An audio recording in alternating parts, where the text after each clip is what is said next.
At this point in time, we'd like to call the Parks and Recreation Advisory Committee Board to order, I should say. Could everyone please stand for the Pledge of Allegiance? Pledge of Allegiance.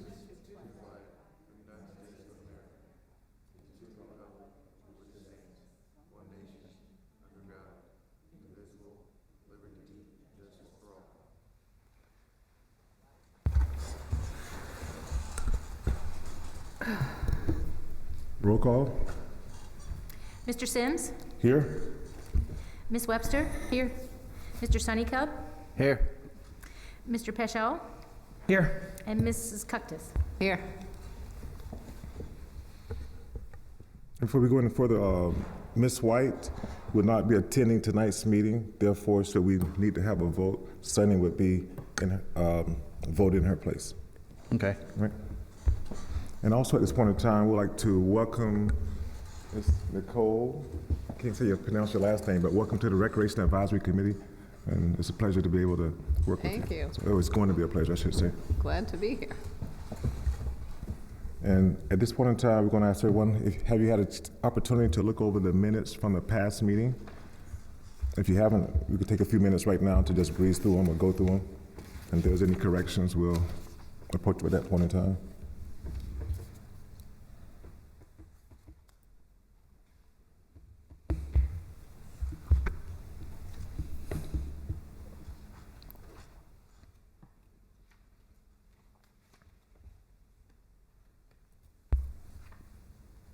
If there's no corrections, a motion to approve.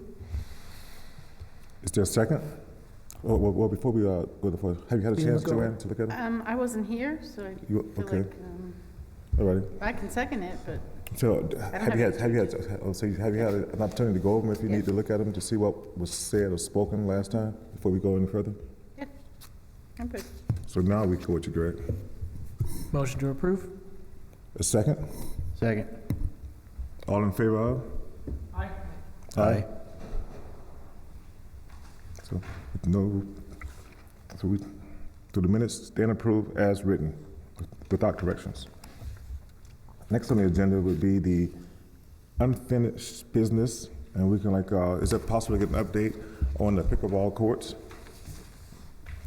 Yes, good evening, committee members. As a matter of fact, staff will turn the meeting over to Mr. Joe Schulke, who will be providing an update as to the pickleball courts.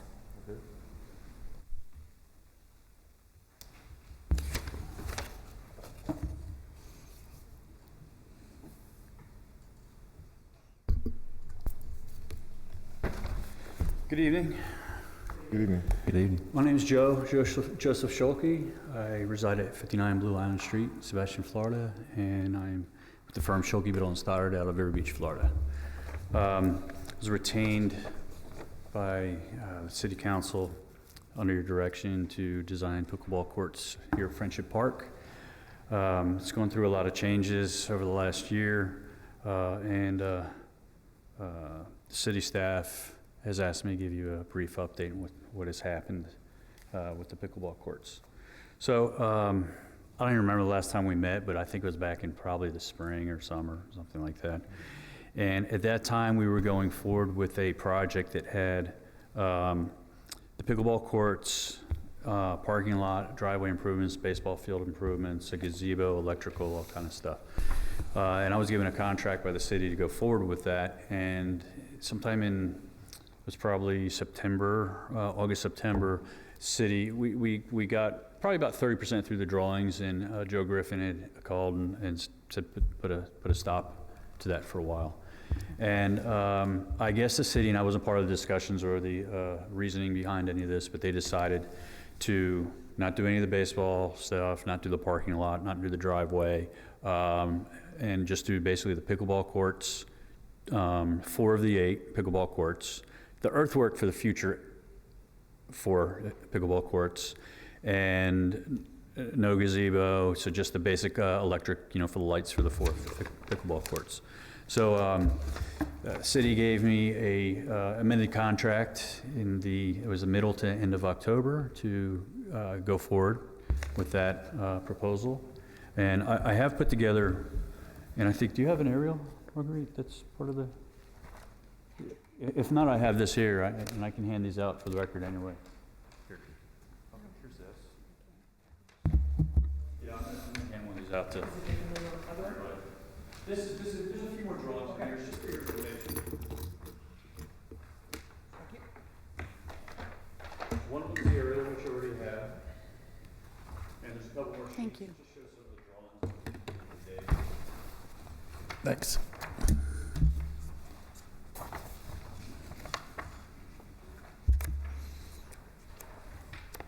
So, when Mr. Griffin decided to stop for the time being back in August or September, he'd asked me to put together a revised estimate. We just did the full pickleball courts and the stormwater earthwork for the future. And so we put together a quick estimate, and the original estimate was $435,000. That was for the 4 pickleball courts, baseball fields, parking lot, all that. If you would like to put it on the screen, well, they had the screen up at one time. You're gonna put it on the screen, the map on the screen. The screen Okay. is available. You're gonna, Is it on? yes, it's on right now. It's on. Okay. Dory, can I borrow? I'm sorry, I didn't know that.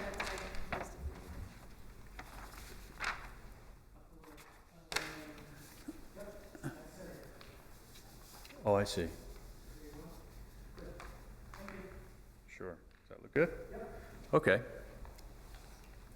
So, and I guess this one. The changes were, there used to be a proposed driveway extension and parking lot up in this area, right in here, where we'd fill in the retention area, and there'd be a parking area here, and driveway extension to here. These 2 pickleball courts, and then these 2 pickleball courts, and there was a proposed fence for the baseball fields, and there was a gazebo here. None of that's shown on here, I'm just saying what was there before. It's been scaled down to just the 2 pickleball courts, earthwork for future pickleball courts at this time. So we put together, Joe asked us to put together a quick estimate of what it would cost for that, and the price was $435,000, $480,000. Now, that's just a cost estimate, that's engineering and construction, and now it's $212,000, $212,806. It includes the design fees, the construction of the pickleball courts, the earthwork, and what have you. Basically, the paving, grading, and earthwork portion is about $24,000. There's some stormwater, which is gonna cost a couple $1,000, some sort of modifications. The pickleball courts themselves, $103,000. The engineering fees, survey fees, about $32,000. The electrical, $32,000. And then there was a contingency of $19,000 as well, to come up to about $212,806. So that was a new estimate, and Mr. Griffin asked us to move forward with that. So as of today, we have the plans about 80% complete. Now, I gave you some sheets, not all the sheets in that full set of construction drawings, but I thought the sheets would be, you know, just information for you to glance at and see if you had any questions for me. The first sheet is the aerial, which you've seen. The second sheet is simply the site plan, and really it just shows the dimensions. It also provides site data that's typically required to show that you meet the zoning criteria and what have you. The next sheet is some site details. That was sheet C401, and that just shows the details of the pickleball courts, the striping on the pavement, the lines, how it's being built, the asphalt, the acrylic court surface system that goes over top of it, those type of details. How you mount the posts in the ground, you know, just all those type of things, the fencing, fence posts, all that. And then the last sheet, C500, is a paving and grading and drainage plan, and it basically shows the earthwork, directs the contractor on where to excavate, where to place fill, where to modify some drainage inlets, and also provides the grading for the pickleball courts and the land areas around it. So I provided that to you for your information to take home if you want to take a look at it, and at further time, if you have any questions, I can come back in again. So that's where we are with that. So the plans are probably about 80% done. Mr. Griffin asked me to talk to you about a schedule and a time frame, and the plan should be ready to bid February 1st. We expect that we have bids in by March 1st. Probably go to council by the end of April, and they'll be under construction in May, and it should be done about July. And I think that pretty much covers my update, and I'm certainly happy to answer any questions you may have. Okay, we can start we'll start with Sonny. You have any questions? Yes, what type of lights will be going in? Sorry? Will there be lights going in? I still... Lights. Fighting. Oh, yes, there are lighting, yes. Yeah. There are going to be 4 lights per court, and they meet the IES standards for tennis courts and pickleball courts. Okay. There'll also be receptacles at the light bases if someone wants to hook up, you know, if they have for whatever reason, you might need some General Electric. For some other reasons, we'll have receptacles out there. Sounds good. Joanne, any questions? No, I see that there's a handicap. They have handicap pickleball?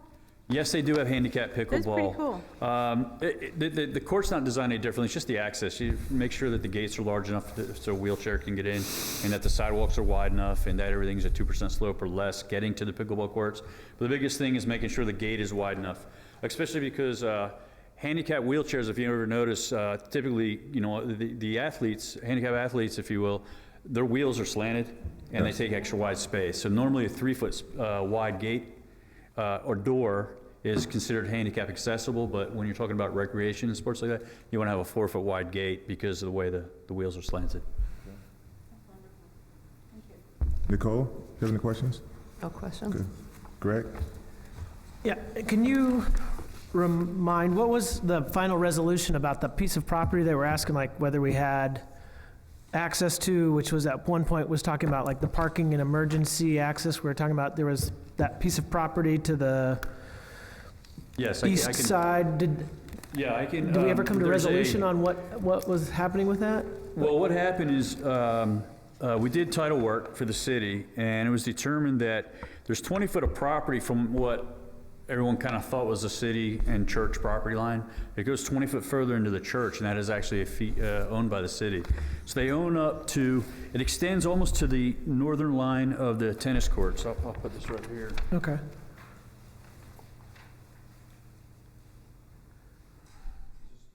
It's on now. Switch It's it. on. There you go. Okay, so here's the kind of the where the property line, everybody kind of thought the property line was. But this strip of property goes along the church. It appears to be going into the church's property, but it's actually owned by the city, and it goes up to this property line right here. You can see here's the northern extent of the tennis courts. So that's why we were enabled at one time in considering doing the parking lot here, because we had this extra 20 foot, which would have made it wide enough to put a 22-foot driving or 24-foot driving aisle and 20-foot wide parking spaces right in here. And that's something that still could be done in the future if the city ever wants to look, wants to expand and have more parking. There's plenty of room for it. We would have to modify this drainage a little bit, fill this in. We can make up for a little bit more drainage on the other side of the property. Wherever the St. John's and the city engineer deem appropriate to expand that. But Okay. that's what happened. So that opens like a two-part question. So potentially in the future, you could still put parking in that area where it was first proposed? Absolutely. There's no reason we couldn't do And then it. there's no change in the emergency access based on all these changes? They'd still have the same exact emergency access to the ball field and everything as it exists? We're not, Yeah, well, that right doesn't now, change it's anything. kind of informal. But if we were to put the driveway in, it would make it formal, at least to the northern part of the tennis courts. It would be more defined than it is now, and then there would be no change to the north. Mr. Griffin at one time had talked about maybe trying to put a paved parking or a more formal driveway up to the tennis courts. It was going to get a little tight, and there's already kind of a driving path there now, and we talked about maybe put some shell there or something like that. But all that went by the wayside, and we weren't doing it. But there's still the room to do it. All right, so all that line of questioning is in around, I'm assuming there's like code that dictates, what emergency services need, so just making sure that we don't inadvertently do something that ends up costing us more, Well, changing something down the right. line because we accidentally put something in inadvertently because we said we were going to do that later, and then all of a sudden we've got an emergency access problem that we create. That's Right. Well, as far as how they get back there now, the pickleball courts aren't placed in that area whatsoever. So we're not blocking anything in that respect. So we still have the Terms of, same like, access still to baseball using the- fields. sorry, go ahead. And you can still have the same access to the new pickleball courts, as well as you have the access from the south, from the tennis courts where you go between and then, go around the tennis courts, this way. Right. As well as vehicles drive through here now this way, and they still have this existing sidewalk, and the vehicles kind of come over here, right through this area, right through here, and it's still clear, and we're not touching any of that. Okay. I just want to make sure that, in adding space and having more people come, that we don't inadvertently cause something where, seconds save lives and, Absolutely. so, okay. Yes, sir. I think that was it. And then the lights would be, for the lights would be on a timer as well, similar to other parks. Is that a consideration? Yes, the lights will be on a timer. We're still working with an electrical engineer, and I'll probably talk to Mr. Griffin about what special controls he wants. But usually they're on a timer, and with an override to be able to just shut them off. Okay, and the question I have, like, the first pickleball court, that's like, running almost close to is that as you look at it, the first court, and like, so it's gonna be, This court here, on the, or this court? okay, I'm looking, okay, the actual proposed courts, I apologize. The first proposed court is gonna be the future court. So it'll be the second set of pickleball, okay, yes, right there. No, Yes. right there where your finger's at right now. Okay. Now from that point to if you come towards, like, I would be your left, I want to say, come towards your left, and opposite direction, I apologize. So now right there, that court, so that clearance right there, it's going to be pretty much from that court to the one you had your finger on initially.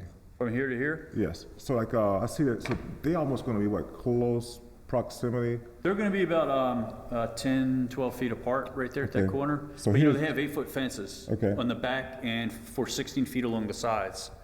So it's really not an issue. There are some pickleball courts, the larger ones, where they have eight in a row right next to each Okay. other. So just from that corner to the other corner, it's still going to be enough distance where there's not too much, nothing's going to like intertwine with the other.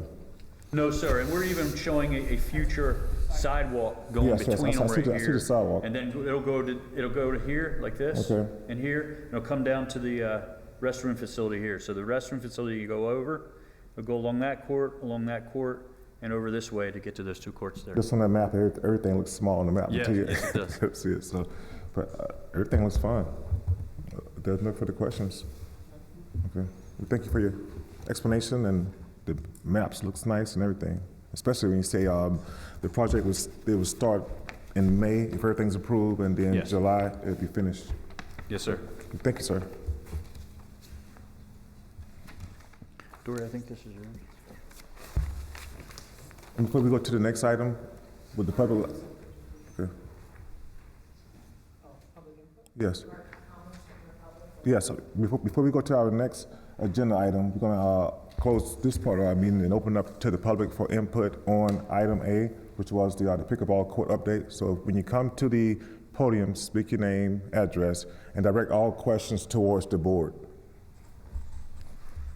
Good evening, my name's Holly Dill.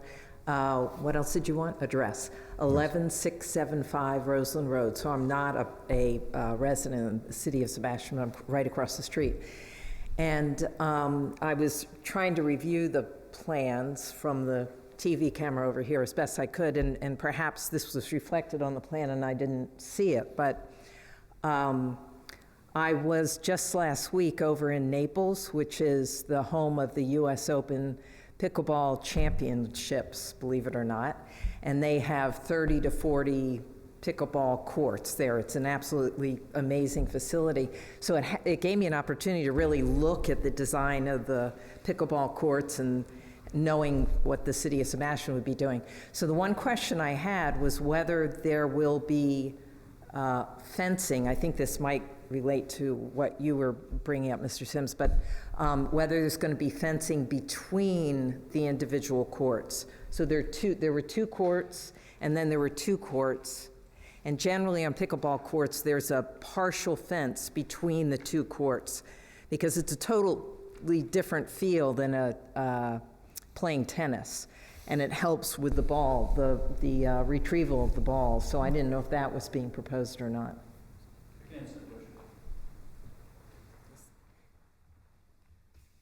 So the fencing in the pickleball courts, there's 2 courts for each, two play areas in Yes. each of the 2 distinct courts, 2 doubles.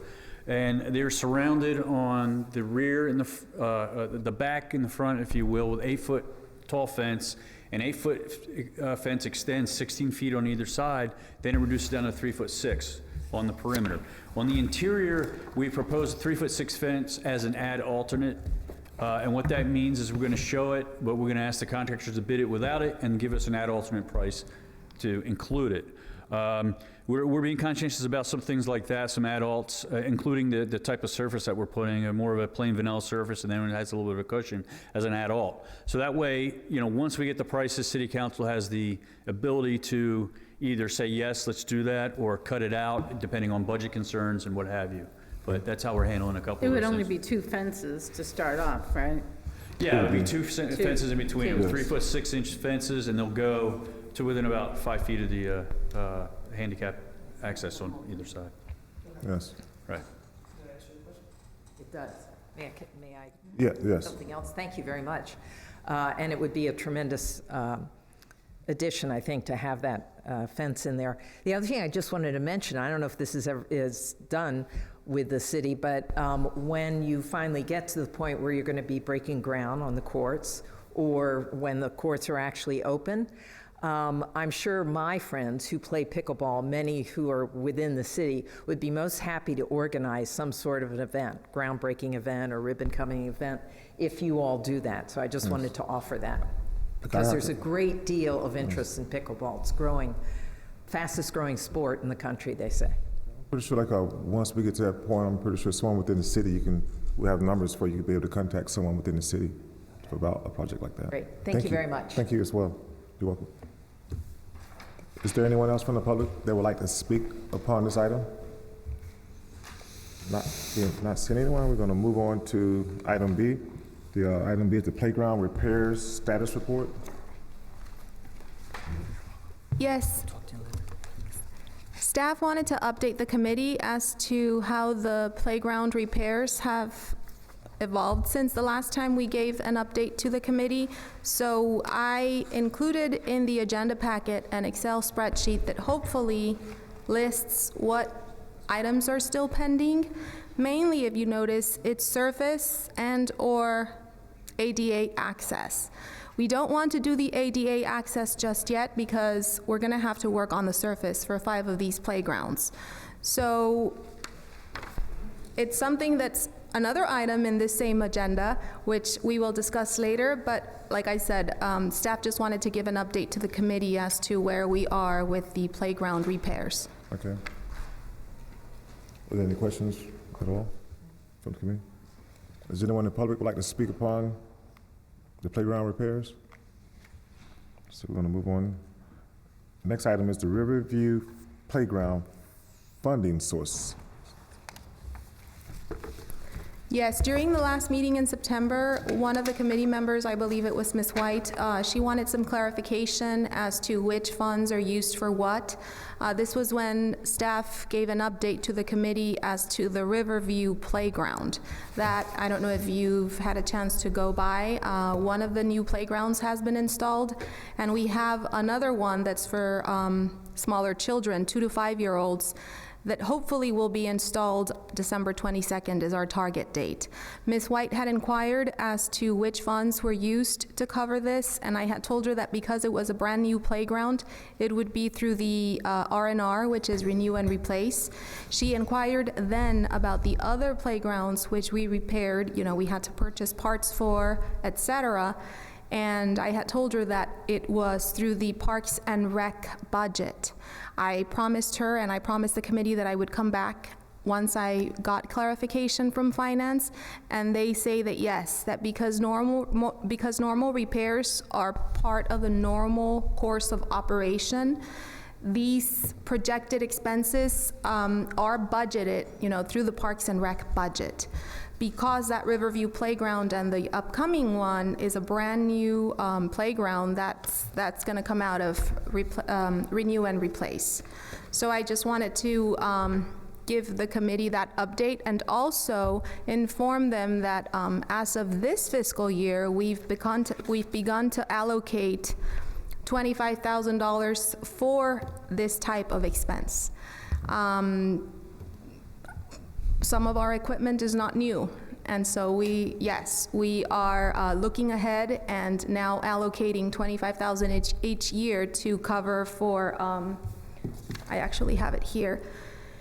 It's coming out of the general fund. It's $25,000 each year, and the project description is called, or they label it, as needed replacement of components of playground equipment. So hopefully this is to cover us and make sure, you know, that our equipment is safe.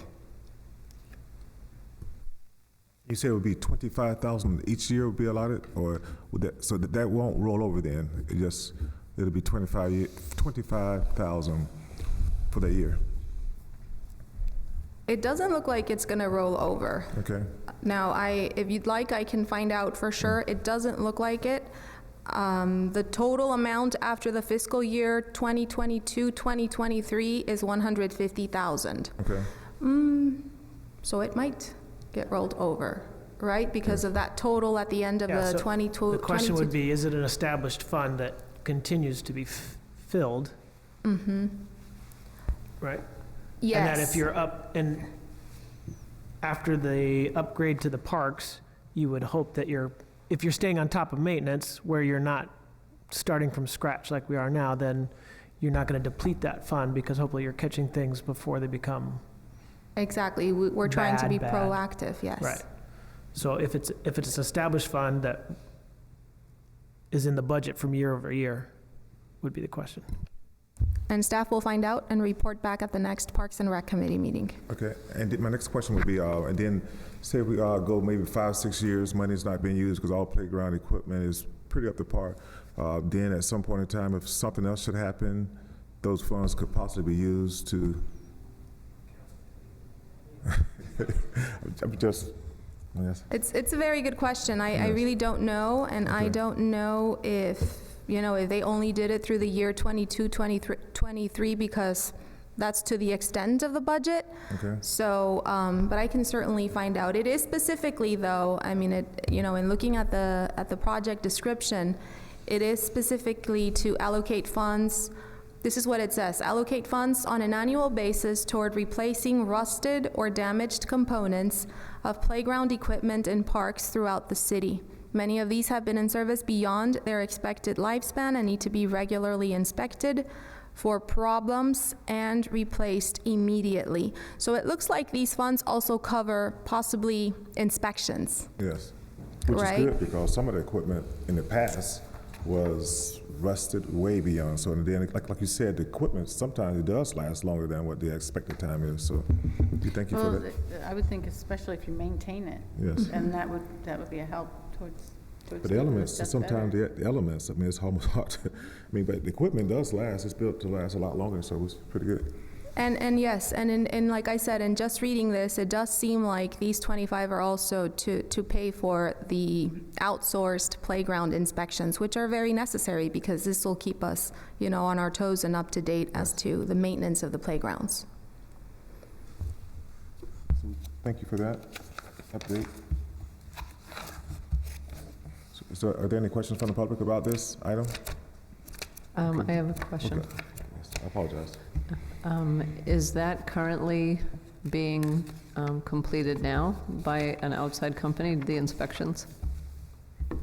It was this year. Earlier this year, we did outsource a playground inspector who came and looked at, or inspected, I should say, all of our playgrounds, which the last item on the agenda was to touch base on that as to where we were with the repairs based on his inspection. Okay, thank you.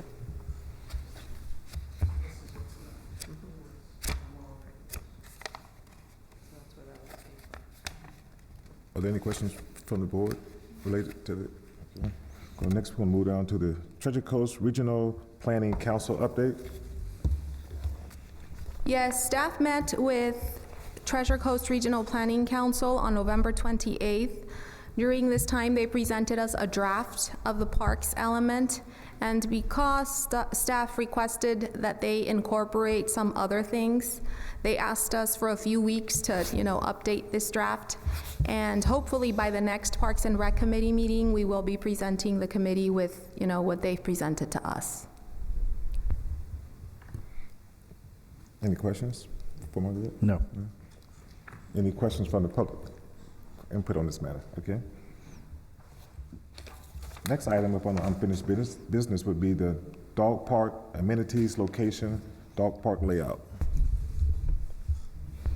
In the agenda packet, staff included a proposed amenities map, for lack of a better term. This map includes 4 benches, some shade shelters, a water fountain that we've already procured, as well as a 20 by 30 canvas shade. Before Public Works goes out there and actually installs these amenities, especially because the benches will have a concrete slab underneath. Staff wanted to present this to the committee, see if it was something, that they made a recommendation to move forward on, so that then Public Works can, start taking it from there. Could you put the map on the monitor?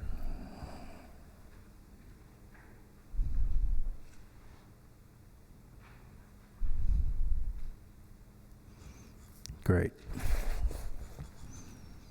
And the water, so right now is one water location there, and so it will be another water location added? Or this, I know I see 2, I know it's, or will that one be moved to the fence area?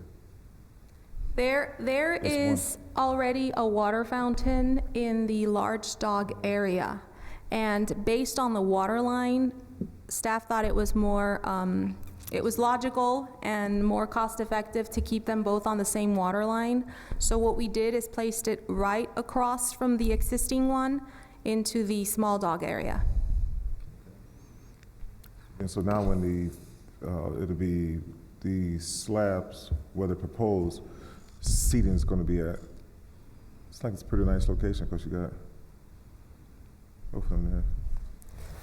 One of our Public Works employees actually suggested these small concrete slabs because he said that probably the pet owners or the dog owners are washing their dogs on their way out, and he said that created some kind of a, like a mud puddle. So he suggested, can we, install a couple of concrete slabs for this purpose, so that hopefully we can keep it a little bit more clean and maintained. And the concrete slabs will be right there with that purple? Yes, Okay. one on each side. Yes. Yes. So is the idea that, based on what was said tonight in council, to go forward, or are you looking for other public input as to what people might feel for the dog park? I might suggest that, just given some of the other past feedback that we had, to get, community input as to, could we take take this map and put it in a sleeve or a folder or something where, it's weather protected, actually put it at the dog park for a week or 2 and let people make, with the number saying, this is proposed area based on this map, and see what kind of comments you got back. That way it's actually solicited to the people at the park. There's actually a physical way for them to look at it and either email or call or put suggestions in the box based on a plan being at the dog park for people to look at for a couple weeks. Because unless everybody on here is comfortable with the amount that they use the dog park, which I don't, then I don't want to be the one saying, this looks great for those 4 ones, when it's other people saying, that's not really where we like to sit. That would be my personal input. Anything, Sonny? And then we'll go around. You're not going to please everybody. I think that's, the dog park has people has a lot of ideas. I like the benches separated, not all in one cluster, because I have heard comments that people gather in a group, new people coming in don't feel welcomed. So when you got benches scattered around the park, I like that idea better.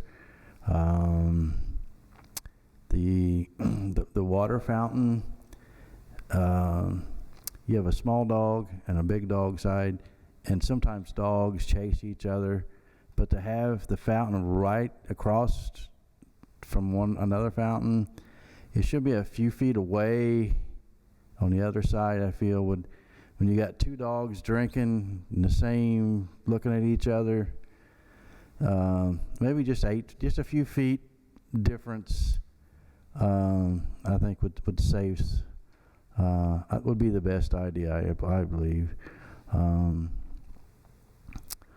Now, is there going to be any more shade canvases putting in? So far, the only shade is that 20 by 30 canvas shade in the Right. large dog area. Okay, the small dog area, there's trees there, and you can't put a shelter. That's a canvas shelter or anything, because the trees are growing, and it's the small dog has all the trees. There's several trees in the small dog, so I feel a shelter wouldn't work there. Is there going to be another place to sit, shelter type? Well, if you notice the 3 triangles, those are shade shelters.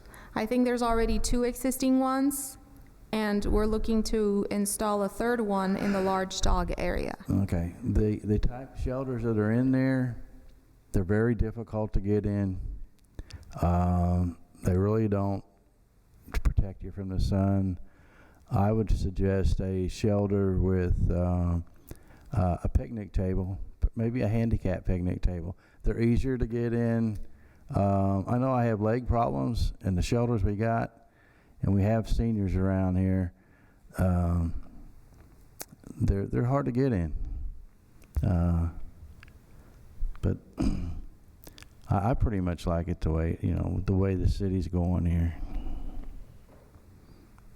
That's it. And Nicole? Did you say there's going to be cement you're going to put cement underneath the benches as well, or not? Yes. Okay, I was just making sure. And Nicole? The only other thing I would add would be if you didn't want to move the 2 water things, maybe you could put up a piece of the black netting Shade that's like cloth. usually around tennis courts, like maybe that right there on that fence, so they just don't look at each other across the way. Yeah, but not, I wouldn't say plants, but maybe just a piece, one little piece there. Any more comments? Joanne? Where's the entrance for the small dog park? Isn't it in the same place that it was?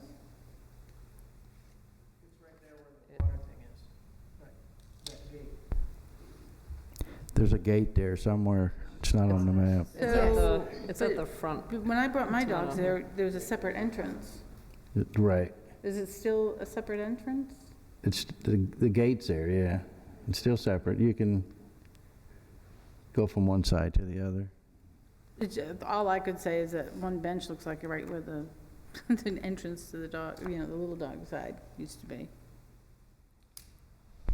And it won't be. It won't be. I It know. was just a little hard to, Yeah, it's pretty Fine. small. Yes, it is pretty small, and, but yes, just to clarify, there's already a fence between the 2 water fountains. Staff will definitely keep in mind that visual barrier, if that's going to prevent some conflict between the dogs. Joanne, the gate you're talking about, that used to be the entrance to the small dog. Right. And then they added the other fence that you go in now. So really the gate that's there now is kind of a non-existing gate. Oh, I better go back. I haven't done it in a while. That's the question. Marguerite, so was there a vote that was needed, or no vote is needed for this right here? Well, staff was hoping for a vote Okay. so that we could, because I know we've had some of these items for a few months now. And honestly, because of what Mr. Sunnycab, mentioned, because of the differences in tastes and in preferences, we were hoping, before staff went out and actually installed these amenities, they said, please present it to the committee and see what they think, ask for their recommendations so that we could move forward. Okay, so we would need to just yea or nay, and then council would go forward from the standpoint with this layout? Yes, Okay. either a yes or no, Okay. Regarding this proposed map, or if you can agree as to maybe move the bench, maybe move the bench a little bit further down or whatever, and then if finally, the committee could make a vote or make a recommendation, that would be great. However, if the committee feels that we should present this to the public, that's another recommendation that can be made tonight. Well, I'm sorry, go ahead. There you go. One other comment would be then, if you're putting in the canvas shade that's essentially to the top left of, there's no seating that would be in conjunction with being with the shade. That would be my only other comment.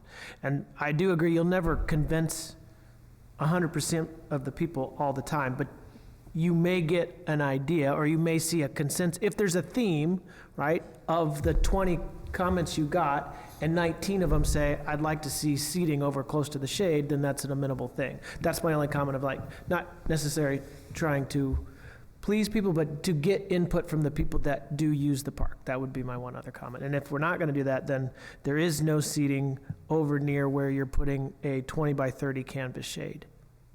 So you'll be there to get breaks for the dogs, but you wouldn't necessarily have a place to sit. Could that be something that they could bring before the council when it goes before the council? When it goes before the council, so they won't be able to say anything? This in actually the public? sorry to interrupt, but this actually wouldn't have to go before city council. Okay. Staff just wanted to get the input from the committee before, making the installation location decisions. But I believe Ms. Custis wanted to say something? Yeah, I was just going to ask if you were maybe you could at least put a couple picnic tables or something under that shade tent then. Those are inexpensive.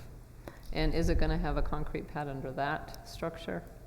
And that's actually something that was, when the Public Works employee who helped me with this map, he said, they're gonna ask about the seating underneath that Yes. canvas shade. We currently have a picnic table that's placed, I think, in the outskirts of the two areas. Yes. So we could possibly move this, underneath this canvas shade.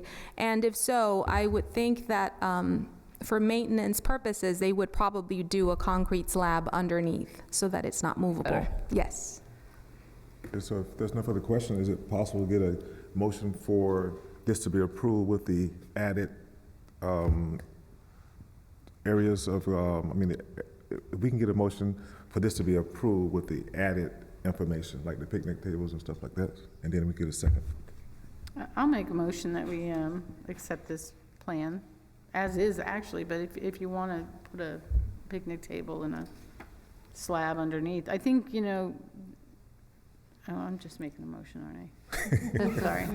Okay, so we have a Everything's motion. baby steps for We have a now. motion, so is there a I second? make a motion. Okay, a second. All in favor of? Yes. Yes? Yes. Yes. So everyone is in favor of it being as is with the, Thank you.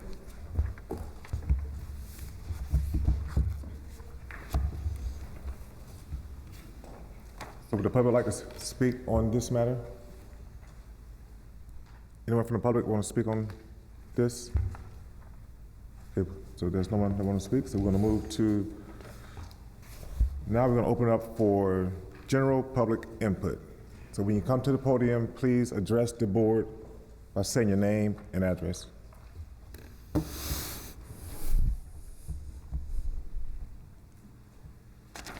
John Tenerovich, 310 South Wimbrow. Nice to see all of you again. Welcome.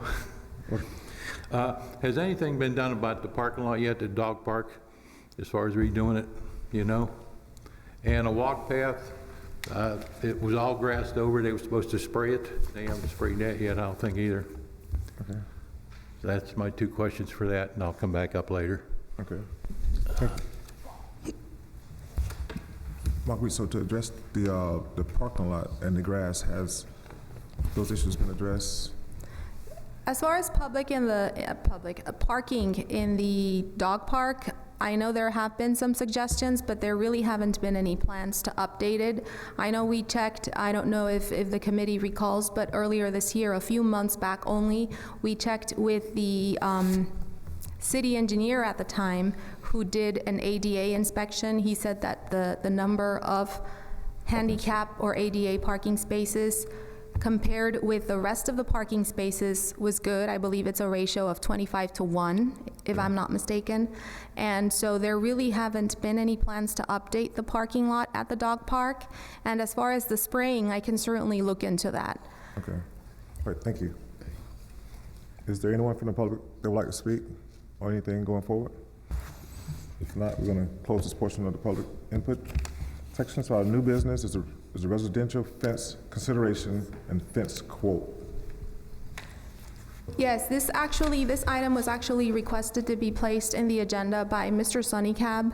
So I will be, if this is proper, I'll turn it over to him for him to elaborate. Staff just wanted to point out a couple of things. Well, first and foremost, actually, I realized this afternoon that I made a typo on the agenda transmittal. Because the quote included in the agenda packet, what I did is I looked at the last, at the total cost, the bottom line, without realizing that this company is requesting a 30% deposit. So the total actually to build this 40-foot fence is $1,595. And I inadvertently, or erroneously, I should say, I looked at the bottom. And so the price to do this would be $1,595, not $1,116.50. I wanted to make sure to clarify that. I apologize. And then, of course, the staff just wanted to point out that this would be for one property located near a park. If the committee was to make a recommendation as to having, the city, which I'll let him elaborate, but if the committee ended up making a recommendation that yes, let's go ahead and install this fence for Mr. Tenderwick's, it would sort of be opening the door to having other property owners request, this same fence be provided by the city because of privacy issues or what have you. So we wanted to point that out. And then, of course, that if the committee does end up making a recommendation, that this would be an item that would have to be presented to City Council for approval. So we just wanted to clarify that, and I don't know if Mr. Sunnycab wants to elaborate as to his request. Yeah, I'll elaborate a little bit. We put fence up for the other houses around there for the privacy. And there's people that goes to the dog park at 5:30 in the morning, and their headlight shines into John's house. And the city put up trees some years ago to grow for privacy, but those trees, half of them are dead, and they're only like 3 feet so tall. A fence is privacy right now. You don't have to water it. And I just feel like the fence is the way to go, and we should put it in. Can we clarify where we're talking about on this, just so that everybody's clear, like where it is? Can you, on this map, or just since it's a public record? Because I don't think everybody's going to know John's where house or is what right this across is. from the dog park parking lot. So the north, is it the east side or is It's my suggestion that we put it up there so that we can point it out visually, because we're talking about more than just the people sitting here at council for this proposal. Should we put the in the map public on to the understand where the monitor? fence is going? it's the dog park map that we have? I'm sorry, but I think that's important. Yes. For not just us, but for everybody in the city to understand where this fence is going. That's actually a very good point. I only brought, or I only included in the agenda packet the quote. We may, Can we use the Bark Park map on here to kind of just, This one right here. to kind of Just show put on here. visually, like where it would go? actually, it looks like they're going to get us a map of the location, so I don't know if you want to move on to the next item and then we can come back. I don't know if, oh, but you know what, we can't, because the recording secretary is the lady who is going to get us the map, so it's kind of hard to move on without her. So the map that she's gonna get, is it similar to this right here, or it's gonna be? I'm little bit thinking more. it's going to be from the property appraiser's website, which doesn't take long. And Right. so- Any other John's here, comments? should we have him come up and speak? but Sure. Well, not right now, because we're gonna wait for the recording secretary to get back, then we'll be able to Okay. record it. So, and Sunny, and then when you when she come back, can you or you can let us know right now, what other parks that may have a fence up that the city put up? I think you mentioned something about city put up other fences at other locations, so is there, Well, there's a 6-foot vinyl fence around the dog park now. okay, And the only house that's really, John's house is the only house that really got left out. Well, like I said, they put up trees for John for privacy, not a fence. The trees, half of them have died. It actually would have been cheaper to put a fence up years back. So is the city going to replace the trees that's died? And they've been up there for years and they haven't grown. Like I said, a fence would be privacy now. I don't have to wait years for the trees to grow. The city has already committed himself putting the trees in for privacy, but the trees aren't working.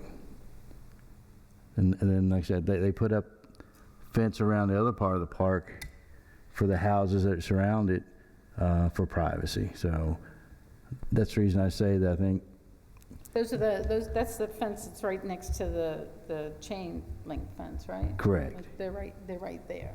okay. And those fences you think was put up for privacy for the residents there?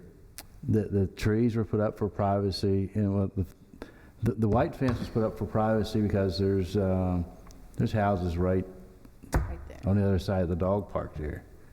And the city council voted to put the 6-foot fence up for privacy for the people that lives around the dog park. But not a 40-foot fence, not Yeah. 40-foot. And like I said, they didn't put up fence where John is. They put up trees. They've died. They don't grow. And a 6-foot fence is, you don't have to wait for it to grow. It's privacy now. And if they don't replace the fence, I guess they'll replace the trees. Because the city did put the trees up. Okay. So that's my point. So I would say, while I sympathize with John, really, I live on Wentworth Street, that backs up to 512. We Right. have a bunch of dead trees out there.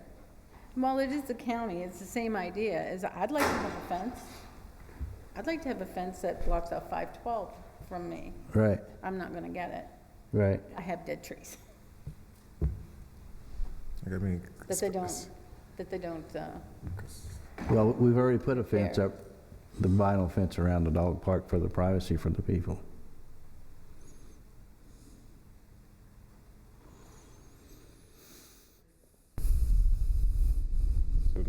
Okay, well, I'd like to thank our recording secretary who quickly ran and got us a map. The property in the yellow highlight or surrounding highlight is his property, is Mr. Tenerowicz's property. And the dog park is in this area, or at least the parking lot is in this vicinity. So there's the distance.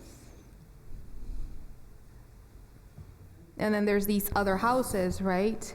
So the fence that's being discussed 40 feet is the extent of that yellow line, or is it going to the right or left of that yellow line, or is it, or where in proximity? Is it on the property, or is it closer to the dog park than to block any lights and anything coming in? Like, what's the proposal area for putting the fence in? Out on the property line? I think it's out of the property line, because it was, it was his privacy that was in question. And I really think it was a Public Works employee who helped me get this quote. But I really think it is property line, if not very close to it. And I'm thinking it's, to cover this area. Okay, and again, I'm just asking questions. So what about then the property to the left? How is that not an issue that they have the same need? Or That's the a very one- good question. Or the one off of King Terrace, Hospital. Well, Is that no, another piece of property to the No, no, right? no, Is no. that residential or is that Not to not? the right, not to the right. It honestly, I don't know if it's Is just a it- piece of land or if it's residential. Are you talking is- about this one? No? Yes. It Is looks that like a house on there. Is that a home? It does. That is a home? Okay. Yeah. So is the a need home. is the same for them as well? Again, I'm just clarifying. It looks like it. So, I mean, if you're That one gonna- also has trees planted there. Okay. Those two Again, I'm lots- asking questions like, so Yeah. if you're to get input as opposed to say, do the people to the left and to the right have the same complaint? And if they did, to make a proposal then to make that same consideration for left and right at the same time, as opposed to doing something piecemeal where you're gonna say, okay, we did this, and then 3 months from now, you get somebody that said that, to me, if you're gonna look at it, you should look at it for people who legitimately have a complaint, which I'm not saying you don't, but who's impacted, how many, and what would be the potential rectifying of that for the people that are impacted, and then be a yes or no. Either we're going to do it for the people impacted or we're not going to do it, versus saying, well, we'll do it for one person who spoke up who's impacted and then not for the others. To me, I would rather address it to, yes, here's the 6 people who legitimately say this is bothersome and they are in agreement that we want to do a fence, and then you'd get it up, because it's going to go to council anyway. Well, I would think that when they see when they see John or John and the 2 neighbors get a fence, then everybody on Wimbrow down there is gonna want a fence also, paid in and behind, because, you get lights from there too when you come in. Which is fair, so then, that's what I'm saying, it's like, Yeah. if you're making that request, then you should make the request based on the need for the people impacted, not saying that the one Have you person been to is. the dog park? Have you been to the dog park? Yes, I have. Do you know the fences and stuff that are there? So I'm asking is like, are other people impacted? But you They need to should- go to the dog park and study it and look at it. You can make a better decision. My personal opinion, I've said my Okay. personal opinion, I'm not. The 2 lots, the one on the corner, the bigger lot, that lot and the lot that's Margarita's got the yellow line around, those 2 lots have trees planted there. The city planted trees there for privacy years ago on those 2 lots. The corner lot is a rental, and the face of it is to the road. It's not to the dog park. John, his family room, people come into the dog park and the lights shine right in his family room. These other houses down you're talking about are really a distance away, and there's no lights really bothers the other houses. But the city's already committed themselves to those 2 lots with planting trees there. If they don't put a fence up, they're gonna have to replace the trees. That'd be the fair thing to do. And the trees don't work.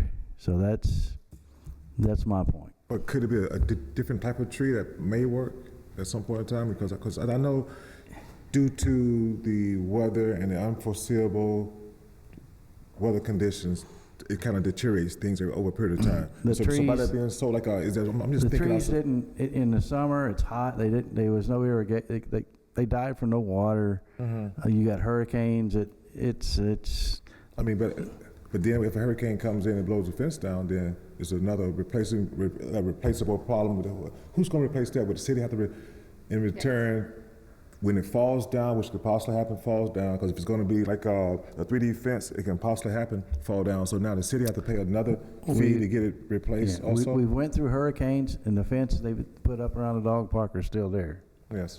They're put in with concrete, the post.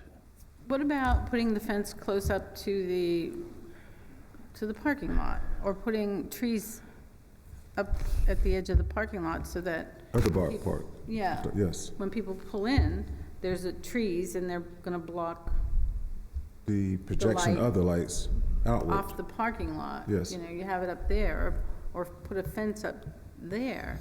That way, you're not opening up a can of worms for everybody on Yes. Wimbrow Drive to want the city to pay for them a fence. And that makes more sense. If it's possible to be done, for it to be on city to be done on the park property, which could like stop it from being Because I'm sure it's projected out. miserable, you know, Yes. when you,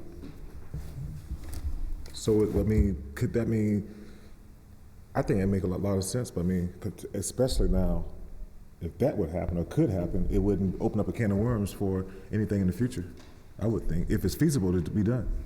Because I don't even know at all. Because then you have to worry about trying to come back sometime after with, man, okay, I apologize. What time does the park open? 7 o'clock. So, No, wait a minute. It closes, oh, wait a minute. 7 a.m. to dusk? 7 till dusk? Yes, I 7 o'clock. believe. Maybe put up a People shouldn't be fence there at so people 5:30. can't get in there I mean- at 5:30. People's there at 5:30 with flashlights going in the dog park. So Nicole, she has raised a good question, what time do the park open? So if a person's in the park before the hours, then that would take care of a lot of things if they shouldn't be in the park before the park open. Because that's a city ordinance for us when the park open and closes, right? I know it's at least that specific park, and I think most of our parks actually Yes. are open from dawn to dusk. 7 a.m., I think. Yes, it doesn't Yeah. specify, but it does say dawn to Oh, dusk. okay. Yeah, that's where the, It's on our board, 7 o'clock. So so that could be a liability thing if someone's in the park sooner than what it's supposed to be, city. So if that, I'm not saying it need to be enforced, but I'm just saying if it was enforced, then maybe this may not be a problem. Nobody's going to enforce the rules at the dog park. You could possibly put a chain, at the entrance that gets opened and closed. Yes, Something. yes, and that might or may eliminate individuals going to the Because park. they're in a before the park. neighborhood, they're in a Yes, neighborhood. You which should have we- consideration for your Yes. neighbors. So is that something that we might, I know, is that something that could be looked at also, putting up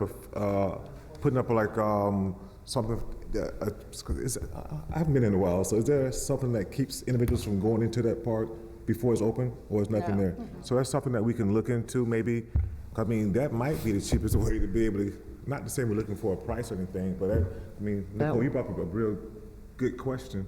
So if it's open from dusk to dawn, no one The should be in the lights. park because of the ordinance. And then that would eliminate a good deal, I would think. Not to try to speak for the board, but I'm just saying that I think that may be the best way to go. There's a group of people every morning early. There's a group of people goes there every morning and uses the dog park early. Yes, but still, if the city ordinance has a ordinance from dusk to dawn, that don't mean what they're doing is right. They just go there every morning. We have rules for the dog park, all kinds of rules. Yes. There's nobody to enforce them, so there really is no rules. There are rules, just that the rules are not being followed, that's all. There are rules But if you don't enforce them, and there's nobody to tell you different, that it's, not being, yes. I look at Hardy Park too, that's open all the time, and it's lit. right. People aren't there, not having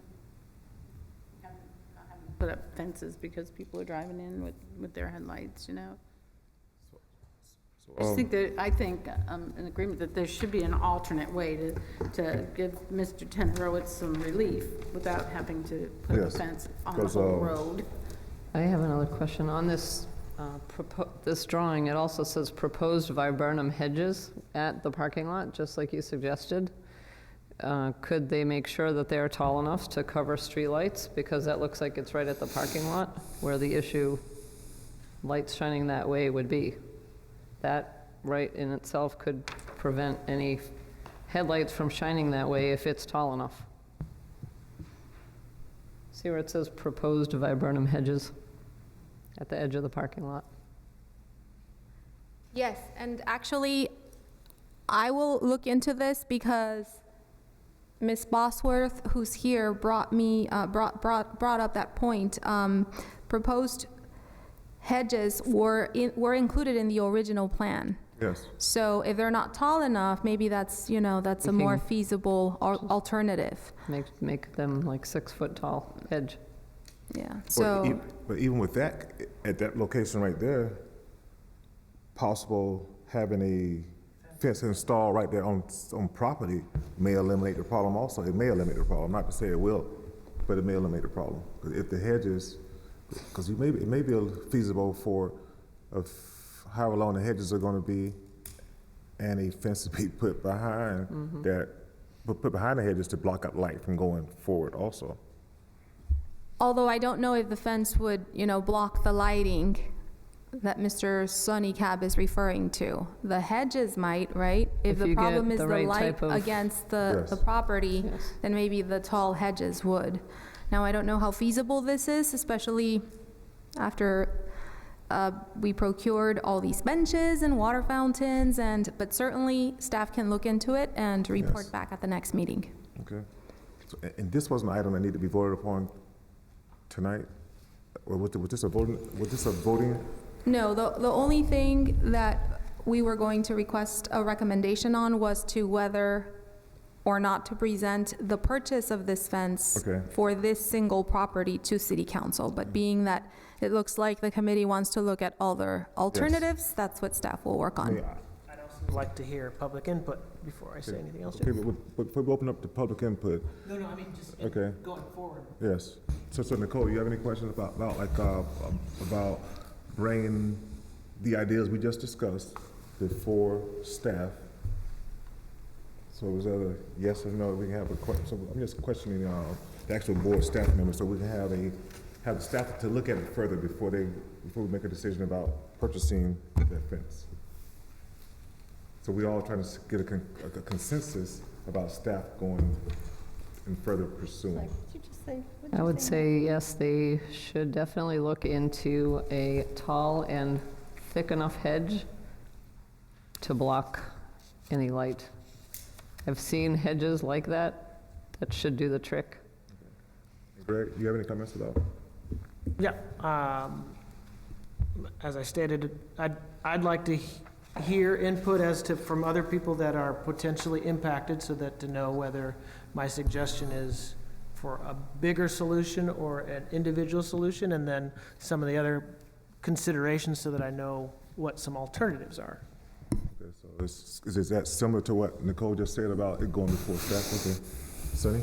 I suggest go to the dog park and look at the situation, look at the dog park. Talking about it's one thing, but actual looking at the situation, you get a different idea. Okay. And Joanne? Yeah, I think we need to research some alternate Okay. ways of doing things. I think that we can do it. I don't think that we need to go out and ask everybody on the street if they want the city to buy them a fence, Yes. because probably everybody's gonna say, yes, I'd like them to come make me a fence too, so, Yes. yeah. And like Sonny just mentioned, I would advise the members of the board to go out there to the bark park or dog park to be able to have a hands-on eye view of the situation. And also, I'm in agreement too with if staff can make an assessment by seeing what size hedges that can possibly fit, because there's already a proposal on this diagram here, so they can further research it, and then I think they can bring the information back to us, and we can go from there. Because I mean, with me not knowing, I think it could be opening up a can of worms. So I'm just saying that we can go out there and look at it, and then our staff can have its input on it. Then we'll be better serve the public as a whole. So at this point in time, we're gonna And open. if you go to dog park, John's house is the green house. So if you look and wonder which house is John's, it's the green one across in the parking lot. Okay, so if we're looking at, so it's gonna be to our. If you pull in the parking lot, you Right, just pull in the parking lot and right, you'll see, it's the greenhouse. Okay. At this point in time, we're going to open up the meeting to the public for public input about this matter.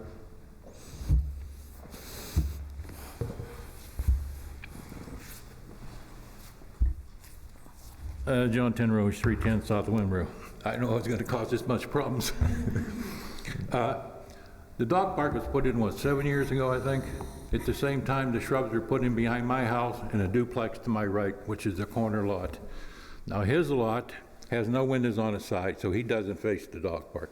I'm the only one that has the vision of facing the parking lot at the dog park. There was a sprinkler system added when they put the shrubs in. When he built the bathroom, they cut the line to the sprinkler system. That's why the shrubs aren't growing. They've been in the ground 7 years. They've grown 2 inches in 7 years. Now, these are the same shrubs that are on 512 at the sidewalk, the same shrub. And you can see what they did on 512. They're 20 feet high. Now, if that was the case, I'd be happy. I would be happy. If you can find 5 or 6 foot shrubs to put in there, I'd be happy. Now, the fence, you're saying 40 feet. That's not my property. My property is 80 by 125. Now, you're only going part of the back part of my fence end, right? If it's 40 feet, yeah. My property is 80 foot.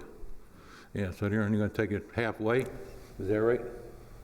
So, what are you suggesting would be, to you, so the biggest annoyance is the lights coming off the parking lot, just so we're clear? Plus the fact I see a lot of things at night that you don't want to see. Right, Yeah. okay. I'm serious. No, I understand. So then my question. We want some privacy, me and my wife. Correct, right, Yeah, and I understand that. So then my question is then, in understanding that of lights and view, then that's also, that's a matter of physics too, of like, Right. proximity to a fence being farther out, blocking your view into the park, being closer up to your property where, from a visual standpoint, like where you're gonna get the most blockage if you're not gonna get it from a height standard, right? If you're gonna get some of this. If they put a shrub in high enough, it'll block probably the light coming into my property, yeah. Plus the fact that I have loose dogs running in my yard from the dog park too. Right. Yeah, and I don't know what I can do about that except call the police, which I do. Right. The lights, like Sonny said, it opens at 7 o'clock in the morning. They're there at 5:30, and I can't do anything about it. Yeah. So. Well, on my part, I'll go and look specifically at that. And so, I mean, because it should, like I'm saying, you want the solution to be good for everybody involved, and Right. it should be from a standpoint Right. of Now, my trying to block neighbor what to you the need. left, if he would come out his back door, he can see pine trees that border the lake. So he can't see anything as far as the dog park goes. It's just me and a duplex next to me, and like I said, his wall on the duplex has only one window, so he has to see nothing at all. And when we put the shrubs in, he was asked if he wanted a fence or shrubs, and he said shrubs, so that's why the shrubs went in, yeah. And all that shrubbery is the city's? Yeah, it's on the city property, yeah. They cut, when they mow, which was every Wednesday, which I give them credit, they are there every Wednesday. They cut 2 passes on the dog park side, and they cut 2 passes on my side, which is still city property. So, which I'm happy about that too. But if they could get the shrubs that big, I'll be happy with it, yeah. You said If not, yeah. initially the water lines was cut. Cut because they put the bathroom and in. They were not, okay, wow. Yeah. I mean, those things happen. There was but a sprinkler system there, it worked. I don't know, that's something that the line wasn't replaced, so the irrigation would have been able to satisfy the growing of those trees, which Right, we yeah. probably would not be here. Yeah. No, so, But I'm sure they make big enough shrubs to put back there if you don't want to put the fence up, yeah. yes. Yeah, my wife and I, we talked about the fence.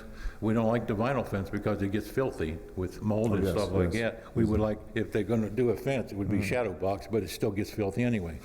Yeah, so Yes. that's gonna be up to you guys what you wanna do, Yes. but I would like to have some privacy. I would. It makes sense, too. We're in agreement with that, too. And that's all I got to say, and have a happy holidays. Thank you, John.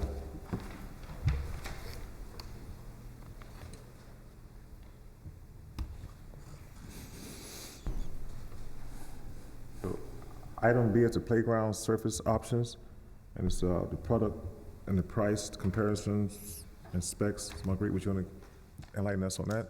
Yes, as you saw earlier in the agenda, I gave, or staff gave an update to the committee as to where we were with the playgrounds and the repairs of these. As I mentioned earlier, there's 5 playgrounds needing surface replacement. Staff made an analysis as to not only the price, between the engineered wood fiber, but also as far as quality or maintenance. So I don't know if the committee had time to review, the documents in the agenda packet, but I am more than welcome to answer any questions you may have. Basically, what I did is on this first spreadsheet is I included all 5 playgrounds, the dimensions, whether in cubic yards or in square feet, inches required. And then the next 2 columns are the quotes for the engineered wood fiber from 2 vendors. And if you'd like, I can come up to the projection. Okay, Do you want me to? Yes.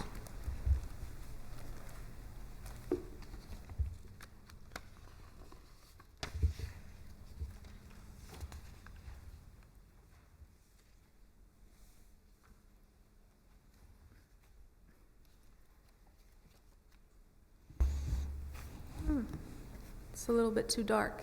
Let's see.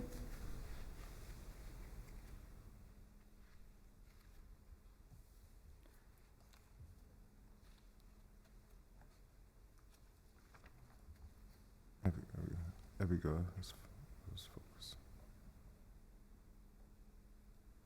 Okay, so these are the 5 playgrounds that need surface replacement.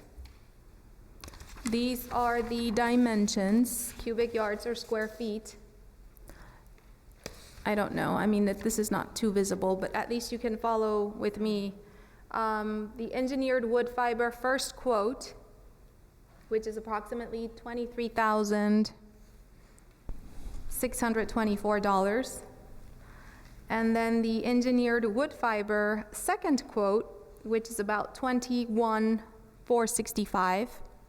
And then we move on to the rubber mulch, depending on whether we would like the product to be colored or just black, which is non-colored. The non-colored would be about $20,523, and then the one that's colored would be about $28,005, approximately. As far as maintaining this, okay, so these 2, the non-colored and the colored is a quote by one vendor. The next vendor actually quoted us $37,000 for the rubber mulch. It's the colored one, but these were the 2 least expensive with rubber mulch and 2 least expensive with engineered wood fiber. As far as maintenance, engineered wood fiber has to be maintained annually about 3 inches each year. Okay. So if I hopefully did the calculations correctly, each year it would be about $800 or so, if the prices stay the same, to maintain this engineered wood fiber. And then for the rubber mulch, it's approximately 10% every 5 years. So if I divide that by year, it's about $400 each year.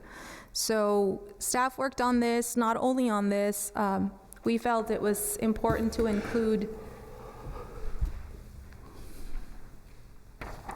we thought it was important to also include the specifications of both. And I think in these specifications, they do talk about maintenance and the pros and the cons of each.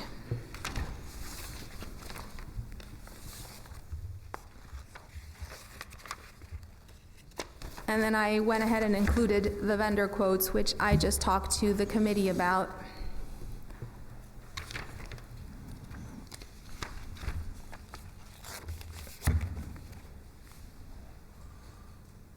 And then at the very end, staff went ahead and put out a few calls to the local municipalities to ask, and actually these are municipalities that have either or, to ask, their input. What do you prefer as far as maintenance, as far as cost, et cetera, long-term, short-term, and, it looks like staff really thought that they were gonna come back and say that they preferred the rubber mulch, but it looks like, most of them came back saying engineered wood fiber is better. I even had somebody from St. Lucie say that as far as inspections and, the drop test, the engineered wood fiber always passes the test. So staff is looking for direction from the committee as to, which product we should procure, being that it's 5 playgrounds in question, not just one. And so that's what staff is requesting from the committee at this time. As far as when you went out and questioned the other surrounding areas, and it was no injury, okay. There was no injuries resulting from the wood fibers at all? Like, I'm not going to say at all. I'm basing it on what his response was. He says Okay. that he, all the tests that they've done, that they never seem to fail as when it's engineered wood fiber that is being tested for the drop tests. okay. So, and then I also left samples of the 2 products in case the committee wants to. Yes. Nicole, would you have any comments, questions about the 2? I would think that the wood might be less hot than the rubber. Yes, and that was one comment from one of the municipalities, is that at first, the public kept complaining it's too hot for the kids, and eventually he says that they got used to it, but that was one of the major complaints he received after installing rubber mulch. Nicole, you want to start out, have any questions about anything? I'm familiar with both. Good. Yes. Sonny? Any questions pertaining to the 2 or? Is there any chemicals involved in these different mulches? Well, and that's why I included the specs. For sure, the wood is engineered to where it compacts. I really honestly haven't looked at specifically the chemical content of each, Right. but I know that they meet, like the ADA, Oh, sure. the ADA they meet the ADA compliance aspect of it. Right now, I'm looking at the one for the engineered wood fiber. It says environmentally friendly and economical. So the specs hopefully will tell us. Because we've had playgrounds put in and taken out, wooden playgrounds and taken out because they had chemicals in the wood. So we need to make sure we're not putting in something we're not supposed to. Joanne?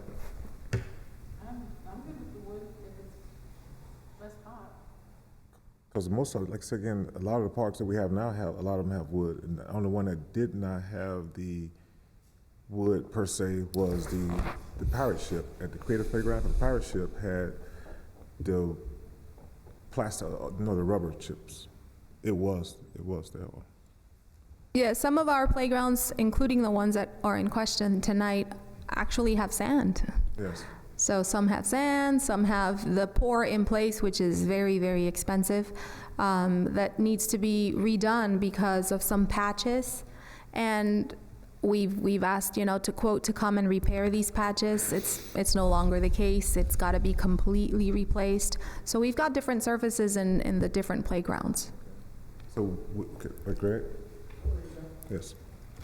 So I'm on the other end for the chemicals, so I did a little bit of research, but not exhaustive, but as far as the tires, the chemicals that are in there, and Right. It's inconclusive, but it is something that is being looked at through the EPA and different things and different, the amounts that children are exposed to and the particulate matter that it takes to expose a child is less than it would for an adult. And so there are potentially things that in the tires, so if you did the uncoated, which are basically then just the mulched up tires versus the coating where they put the different binding agents, but you talk about If you look, some of the small stuff that I saw as far as, especially here in Florida with the heat and the different chemicals that can then leach out of the rubber over time, it's just, there wasn't really enough to say it's got a rubber, a stamp saying it's completely safe. Right. It's inconclusive. So to the other end, if it's wood and we know that, we can find definitively that there's not other harmful chemicals added to that, I would prefer wood over rubber, in that there's more unknown about the rubber tires and the leaching and the chemicals that potentially come out of them over time versus then what is in the wood. And then that would be an easier question to ask on the wood. What do they do for the EMF of like what kinds of things are in there? Whereas tires, it's a bigger can of worms, like what's in there, what comes out over what period of time, what parts are harmful to a small child putting it in their mouth versus all the other things. That was my comment. Marguerite, so would you need was there any more questions? Okay. Did you say that some playgrounds are sand right now and that you're thinking of switching them? Well, we're basing all of this on that inspection that we had done for our playgrounds. Okay. So, yeah, if it was his recommendation to replace the surface, that's what we're going by. If you have something to comment, I know that you're in the Parks and Rec division, so definitely more than welcome. Sand is just the easiest to maintain, the least expensive, and everyone that works with, I'm not sure if you've spoken with staff about it, but a lot of the people prefer the sand. So to switch it, because once you switch it, you can never go back. So if the park itself isn't ADA accessible and the playground isn't ADA accessible, there's not really a reason to have the surfacing ADA accessible unless maybe the other components are, and now you're trying to make the whole thing ADA accessible. Which we are, based on his inspection. I don't know if you want to refer back to the spreadsheet. Probably 3 of these 5 playgrounds, if not more, do require that ADA access. Staff just doesn't want to move forward with it until we know exactly in what way we're going to replace the surface. But staff is looking to make it an ADA accessible playground. So in my experience, most parks have, if not sand, the wood. It's because of cost usually, but it is, your calculation might not be correct about how much you need every year. It's usually a lot. It has to be replaced every year. For the city of Palm Bay, for instance, with all their playgrounds, it was about $20,000 a year to add new mulch every year. To Because it replenish. just disintegrates. What I'm saying, but the city of Palm Beach is huge. Palm Bay. Oh, Palm Bay, which is It's bigger than here. bigger than Sebastian. But So it's not going to be $800, I don't Yes. think. It's going to be in the thousands because it just literally just disintegrates and turns into dirt. So it's every year, like a lot of it is. Are most of your playgrounds with engineered wood fiber or, okay. They had switched over from sand and all the employees, thought that was crazy, but Standards because nowadays. it was so much easier, with the sand, and that's low replacement. Yeah. From a non-cost issue, just as a parent, I can't stand the sand. And, just from if you go to the beach, it's one thing, but if you go to the park, it's everywhere. And so from, when you take your kids to a park with sand, it's annoying. But that's a completely different discussion than from, a city standpoint of like cost and everything else, but. And Marguerite, so from us, you would want us to be able to come up with an idea for the surface, or that's going to be in the city's hand? No, it's actually seeking input from the committee as to which product to procure, the engineered wood fiber versus the rubber mulch. Okay, gotcha. Okay, so we're going to start with. Make a motion that we go with the engineered wood fiber Okay. for replacement for the parks. All in favor? Oh, okay, I apologize. So like, okay, but like, okay, first of all, before we go there, like, are there any more questions about this? About the two, either the wood or the rubber? Are there any more questions about either or? I like the natural wood. The rubber is approved for today, but if they don't approve it tomorrow, then you're gonna have to take it out, because Okay. like Greg says, there is that potential of chemicals in the, and that's a lot of money would be. I like the natural wood. Okay. So if there are no more questions, we would like to have a motion and a second, so, Well, I will again make a motion okay. to go with the wood, no, I forgot what it's called, engineered wood fiber. Is there a second? I agree. So Wood and fiber. Greg second, so we have a motion and Greg second. So all in favor of? Aye. Aye. So it's unanimous approval. Hey, can I add one comment Yes. about that? When you purchase it, if you ask for the thicker, chunkier pieces of it, that way it doesn't disintegrate as quickly as the more shredded that they can sell you. Will do.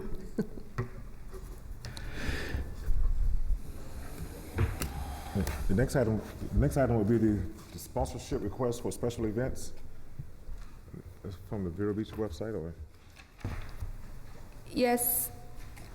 Staff is actually considering requesting sponsorship, or offering, I should say, sponsorship opportunities for our special events. The city either sponsors or co-sponsors 6 events. These cost each year approximately $35,000 each year. And starting next year, this cost might actually be higher. It might go up to $47,000. So staff is considering, requesting sponsorship, not only from the local businesses, from the residents. And so we wanted to bring it up to the committee for the committee's input. We actually found some website pages from Vero Beach, which I included in the agenda packet just for your reference.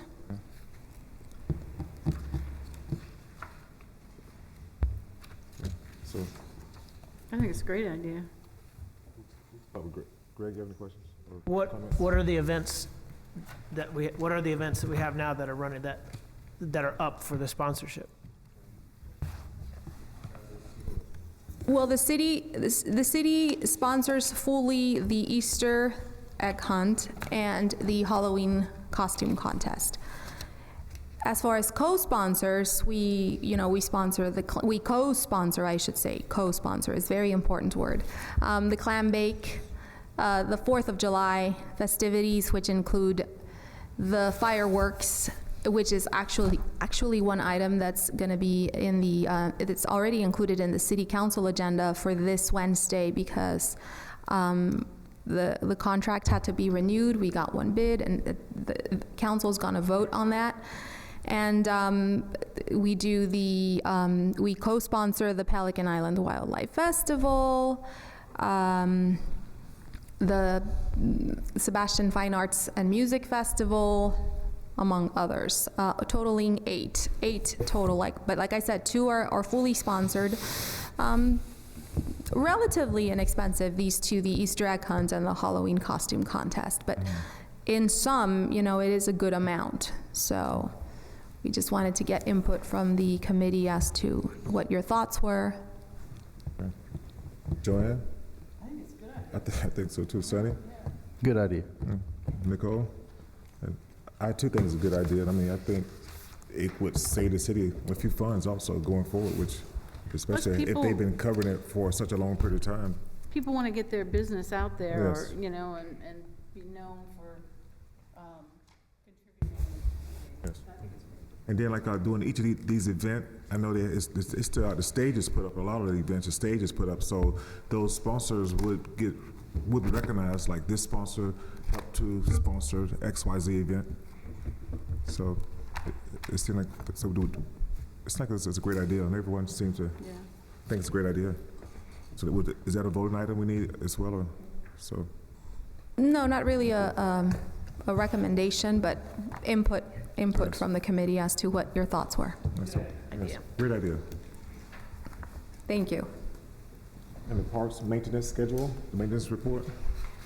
Yes, I know in some of our meetings, the question has arisen as to when do you maintain this park, or, which days do you go and do the lawn maintenance for this other park? So staff just thought, for clarity, to share this, although not set in stone, because emergencies do arise, such as hurricanes or other emergencies in other departments where our parks employees do have to, go and assist other departments. But staff just wanted to share with the committee and the public in general as to when, we try to maintain which park. Okay, we thank you for that. Any comments from the board? Nicole, Sonny, any comments about that? Joanne? No. Nope, I'm good. Thank you, Marguerite. Thank you for that input. Staff matters? Staff have any matters? No matters at this time. Okay. Committee member matters. We'll start with Sonny, if you have any. Got a couple of things here. Riverview Park, where I want to go. We have the Christmas tree in the park. People like to take pictures. Can we have a bench sitting there so people can sit and take a picture with the tree? I can look into it. Okay, because people love to go down and take pictures. In the past, there has been a bench there for people to use, but there's none around there at the tree. So that would be a nice thing to do. Also, we used to have barbecue grills in the park. Was they taken out for some reason? I believe this was before my time, but I believe it was mainly for safety, for the hazard of igniting a fire, etc. So I believe that was a reason for these being removed. Okay, because people are asking me when I'm in the park, why don't we have any grills in the park again? So, okay. Also, the new playground that's put in the Riverview Park. I've noticed some adults using it for exercising and pulling on it. Easy Street Park, we have that sign up, like an age limit preference. Maybe put one down there at Riverview.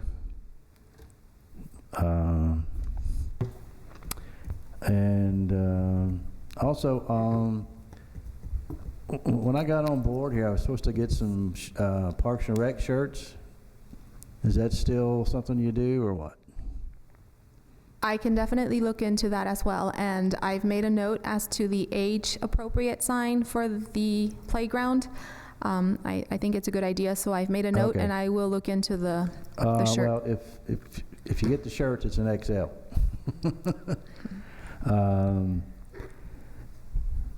That's about it, and just want to say Merry Christmas and Happy New Year to everybody.